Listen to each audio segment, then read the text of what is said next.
really wanted to break down my favorite piece of animation from a Don Bluth film. I desperately wanted to reflect on how the use of CGI in early 2000s Disney animation films paved the way for an entire industry-wide change of medium. I craved the freedom to branch out and talk about something outside of my typical stomping grounds here. But then you, Professor Pritchard, had to go and make fun of Wreck-It Ralph 2, and I just can't stand for this. So now we have to talk about a mediocre sequel to a mediocre film because Disney has owned my soul since I was 5. This is where brand loyalty gets ya. But okay, I am a human being with an ounce of mercy deep within my soul, so instead of breaking down the entire film, let's just focus on a single scene. Luckily, Ralph Breaks the Internet happens to have one of my favorite animated sequences of all time, where the entire pantheon of Disney princesses rescues our protagonist through a series of teamwork building exercises and acrobatics. When I initially saw this sequence in theaters, I immediately latched onto it as a retrospective on almost 100 years of Disney animation condensed into a minute and a half of Rube Goldberg style action.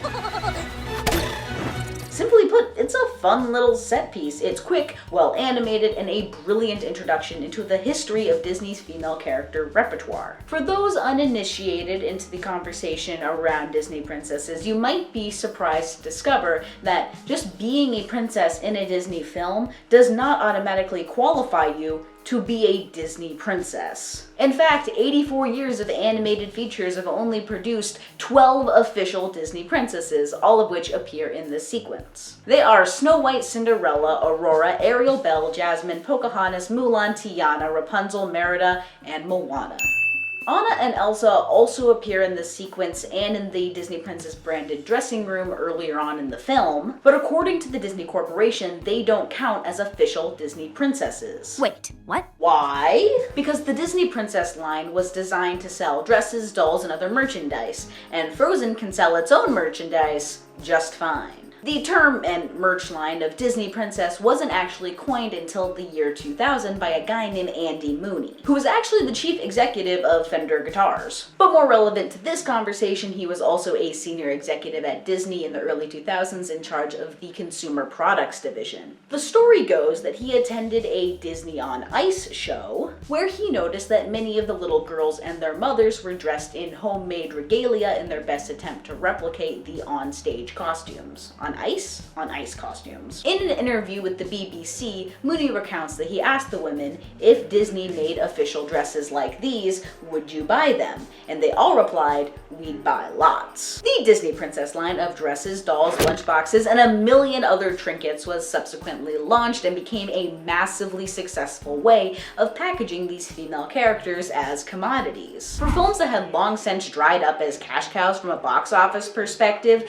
this was an extremely lucrative way to cash in on young girls' interests in Disney and its characters. And remember that this was a time when the Disney Vault was absolutely still in effect. It might be hard to remember a time when Disney merch hadn't completely saturated the market and you couldn't stream any movie anytime you wanted as long as it wasn't Song of the South. Sure, home video had taken off, but back in the early 2000s, if you wanted to interact with a Disney story, acting it out yourself with a frilly gown was a crucial market for the company. Therefore, the Disney Princess line prioritized female characters that they could make dresses from, some of which were cultural touchstones for the company, like Cinderella, Ariel, and the first ever animated feature protagonist, Snow White, but others were chosen because they were more likely to sell in a box set. Characters like Pocahontas and Jasmine initially come to mind. Mulan, in particular, was included in the original lineup because she could do well alongside the others. In fact, the official rules for becoming a Disney princess include what I refer to as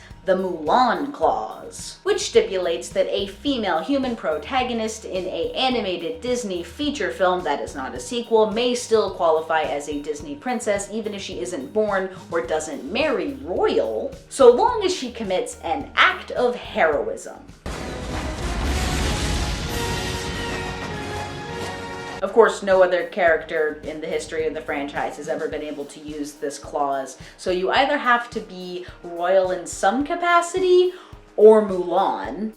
But hey, the doll sells, right? So now returning to the scene from Wreck-It Ralph 2, we now know specifically why these 14 characters were grouped together on this rescue mission. Of course, Elsa and Anna are still included because unlike in a box set, their presence here in a trailer is enough of a draw to get young girls to come to see the film. And you might notice that none of these characters are dressed in their iconic costumes, the ones that allowed them to become the faces of a multi-billion-dollar franchise. Instead, they're dressed in pajamas, which does have an in-movie explanation earlier on in the film. Basically, after meeting Vanellope, they all think that her outfit looks incredibly comfortable and they want to try one of their own. Oh, I'd so love to have one of my own. As would I. Me too. Best outfit ever. Oh, I want one too, you guys. Cinderella has her mice make them in a hilarious transition, and they all re-emerge in character-specific casual loungewear. Now, I'd love to argue that this was Disney being progressive or something, as if this was commentary on female exploitation or a history of male gaze in animation. All the thingamabobs in this entire world. I never thought I'd get to wear a real...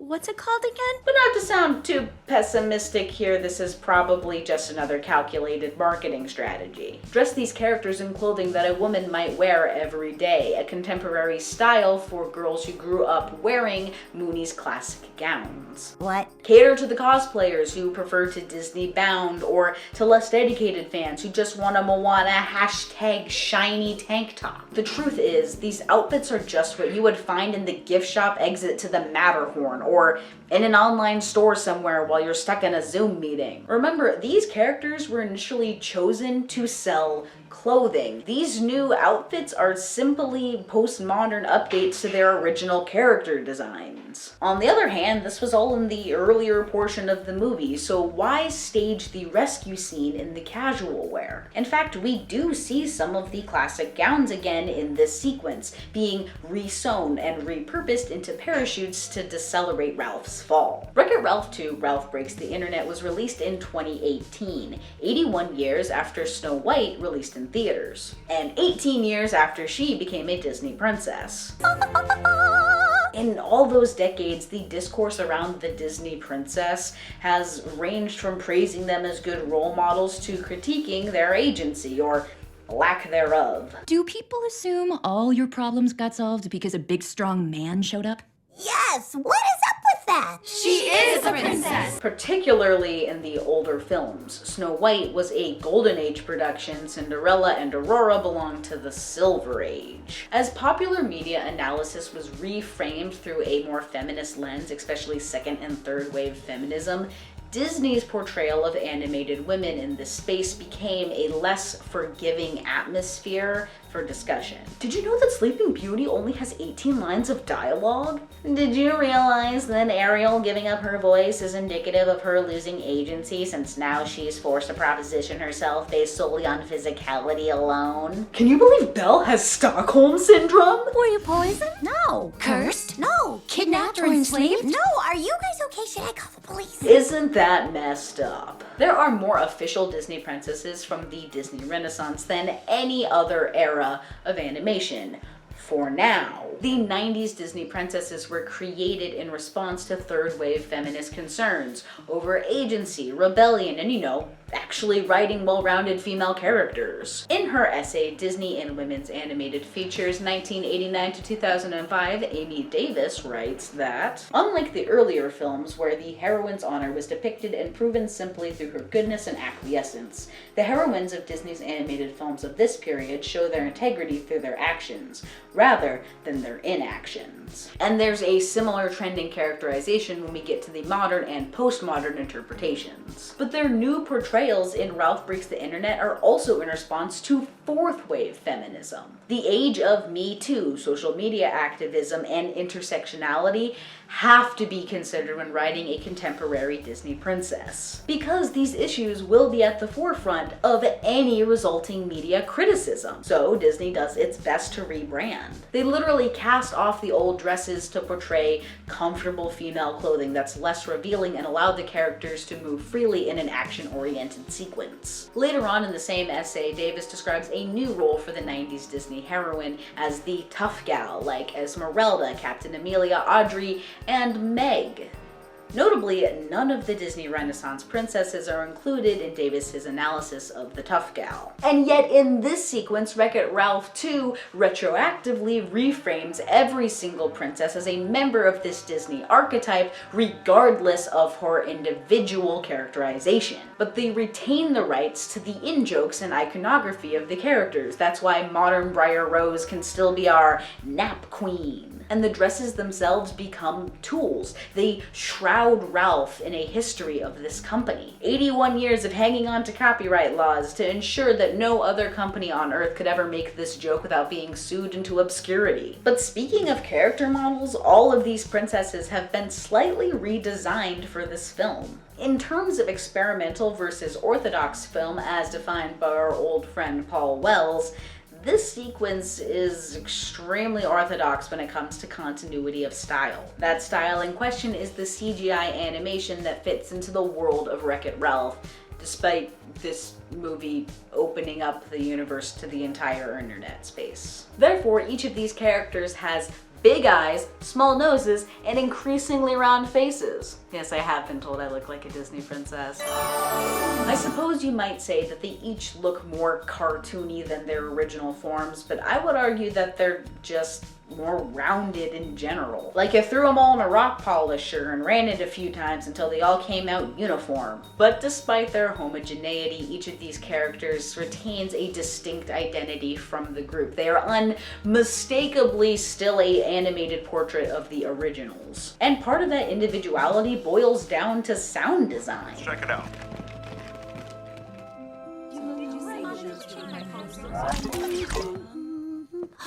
For instance, most of the voice actors return to reprise their roles, such as...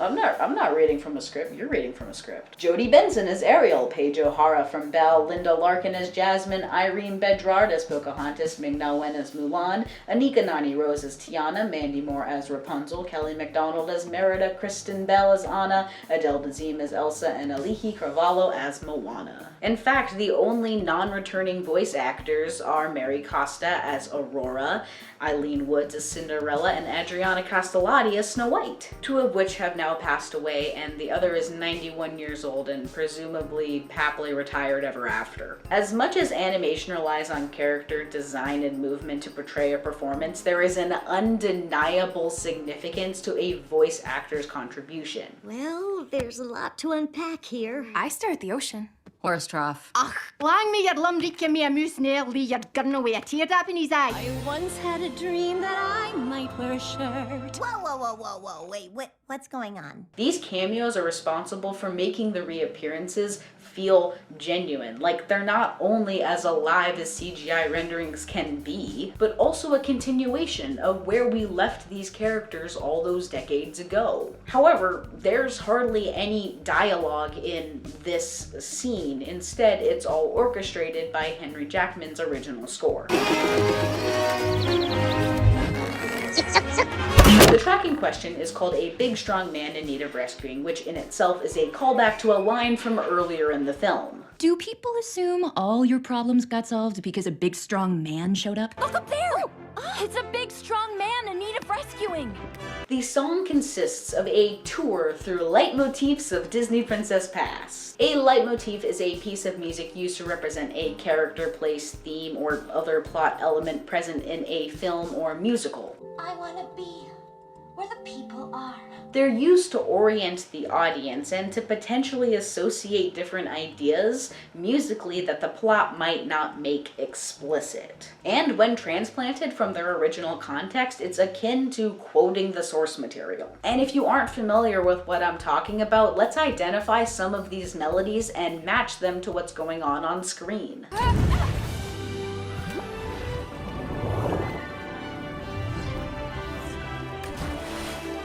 I want to be where the people are. I want to see them dancing.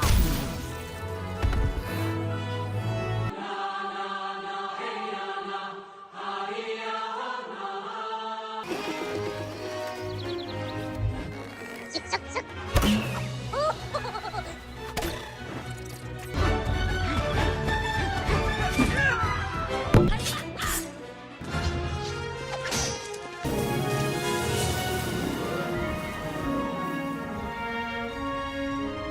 you ever heard the wolf cry to the blue corn moon?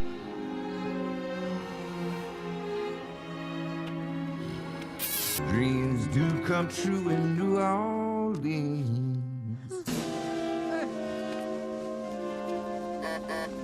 And if you compare the OST to the final cut of the film, you'll notice that they even added this motif from Someday My Prince Will Come, which was either not in the original score or was and was cut out for the soundtrack. I'm not entirely sure what's going on here, but it's cool, okay?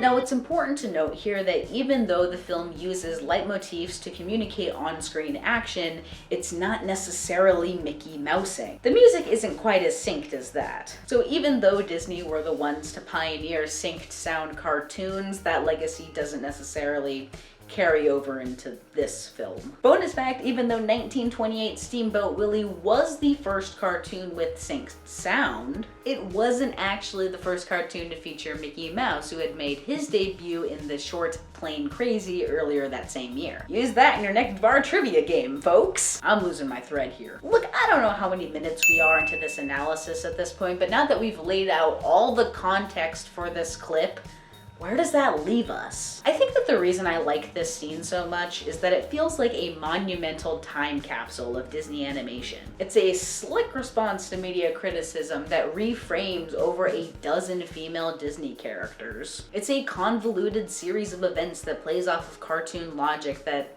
doesn't usually fit into Disney's more grounded feature animation. And it's a huge indicator that Disney is moving forward into their next age of animation, where they might not be afraid to divorce their heroines from the traditional archetypes. I don't have anything else profound to say here, but this scene is fun. If you know the context, it becomes an intriguing commentary on one company's personal development over almost a century of trailblazing portrayals of women. But even if you don't know anything about the history here, it's still a ridiculous sequence where Merida shoots Rapunzel's hair out of a bow after Aurora spins it into string with the help of Cinderella's birds. You just can't hate this stuff.